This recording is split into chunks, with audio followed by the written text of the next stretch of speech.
ang sariling pagbabalak ng Diablo. Pagkatapos pumasok sina Adan at Eva sa kuweba, nanginginig pa rin dahil sa apoy na sumunog sa kanilang mga katawan. Kaya sinabi ni Adan kay Eva,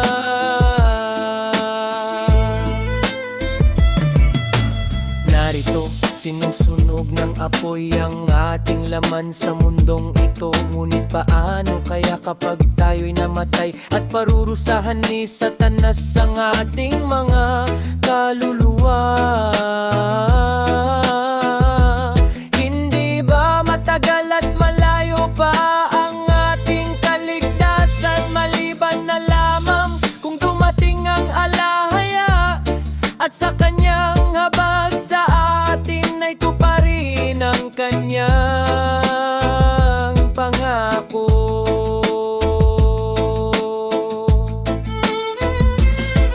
Pagkatapos nagpatuloy sina Adan at Eva sa kuweba, nagpapasalamat sa kanilang sarili dahil muling napasok sila rito,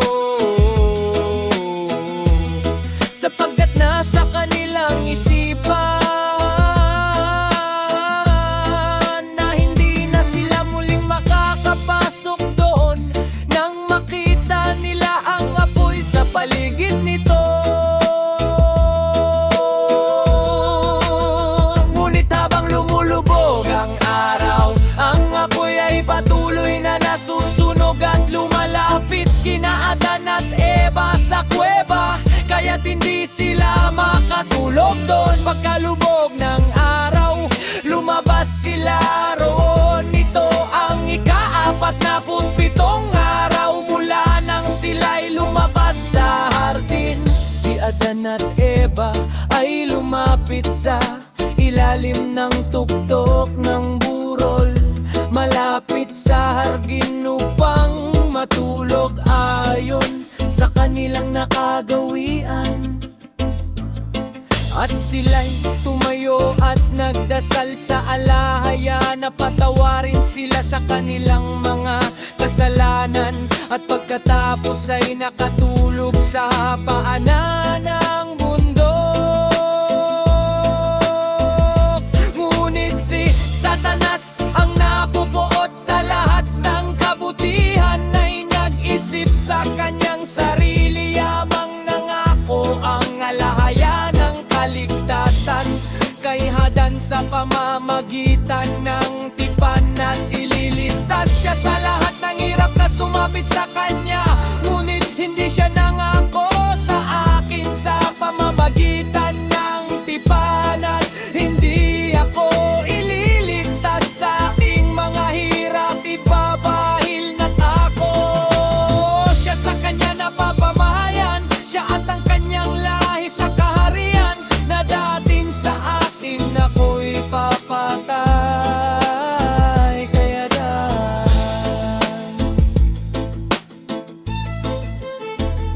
ang lupa ay maaalisan sa kanya at maiiwan sa akin mag-isa, upang kapag siya'y patay, wala na siyang anumang lahi na maiiwan upang magmana ng kahariang mananatiling aking sariling sakop. Ang alahaya ay magkukulang sa akin at ibabalik niya ako roon kasama ang aking mga hukbo. Ikalimang pagpapakita ni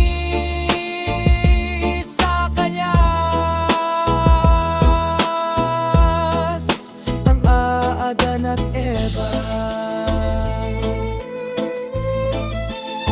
Pagkatapos nito, tinawag ni Satanas ang kanyang mga hukbo na lahat ay lumapit sa kanya at sinabi sa kanya,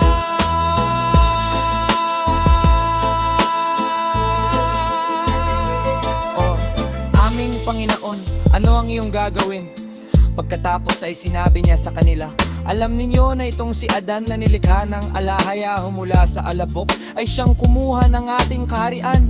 Halina, Magtipon-tipon tayo at patayin natin siya, o magagis ng malaking bato sa kanya at kay Eva, at durugin sila sa ilalim nito.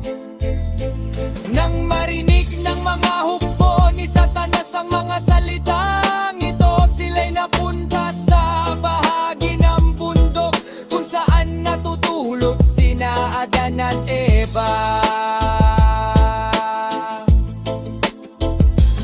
Pagkatapos si Satanas at ang kanyang mga hukbo ay kumuha ng isang napakalaking bato, malapad at patag at walang kapintasan, na nag-iisip sa kanyang sarili kung sakailing may butas sa bato. Kapag ito'y nahulog sa kanila, ang butas sa bato ay baka mapunta sa kanila, at sa kayo na'y makakalitas sila at hindi mamatay. Pagkatapos ay sinabi niya sa kanyang mga hukbo, buhatin ninyo ang batong ito at ihagis ninyo ng patag sa kanila, upang hindi ito gumulong palayo sa kanila. At kapag inyong inihagis, tumakas kayo at huwag tagal. At ginawa nila ang kanyang iniutos, ngunit nang ang bato ay bumagsak mula sa bundok kina Adan at Eva, inutusan ng alahaya na ito'y maging isang uri ng shelter o silong sa kanila, na hindi nagdulot ng anumang pinsala. Ang ganun nga ang nangyari ayon sa utos ng Yahweh. Alahaya!